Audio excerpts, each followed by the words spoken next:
പതിവ് പോലെ ഈ വർഷത്തെ സ്റ്റേറ്റ് അവാർഡിലും എല്ലാവർക്കും വെല്ലുവിളിയായി കളം നിറഞ്ഞു നിൽക്കുകയാണ് മെഗാസ്റ്റാർ മമ്മൂട്ടി.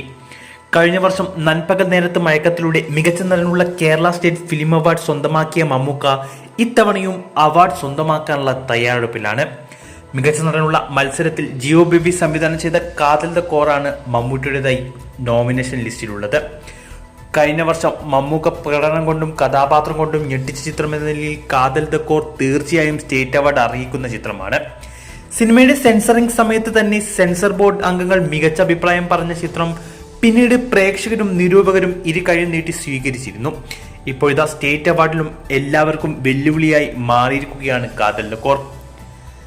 സ്വർഗാനുരാഗിയായി മമ്മൂക്ക തകർത്താടിയ ചിത്രം പ്രേക്ഷകരുടെ കണ്ണ് നനയിപ്പിച്ചതോടൊപ്പം നിലവിലെ സാമൂഹിക സ്ഥിതിയും തുറന്നു കാട്ടിയിരുന്നു. മാത്രമല്ല 400 പരം സിനിമകളിൽ അഭിനയിച്ച താരത്തിന്റെ വ്യത്യസ്തമായ ഒരു വേഷം കൂടിയായിരുന്നു കാതലിൻ്റേത്.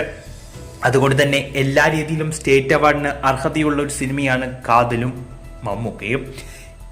ഈ മാസം പകുതിയോടെ കേരള സ്റ്റേറ്റ് ഫിലിം അവാർഡ് പ്രഖ്യാപിക്കുമ്പോൾ അതിൽ മികച്ച നടനായി മെഗാസ്റ്റാർ മമ്മൂട്ടിയുടെ പേര് ഉണ്ടാവുമെന്ന് തന്നെ കരുതാം. ഇതേക്കുറിച്ചുള്ള നിങ്ങളുടെ അഭിപ്രായം കമന്റ് ചെയ്യൂ.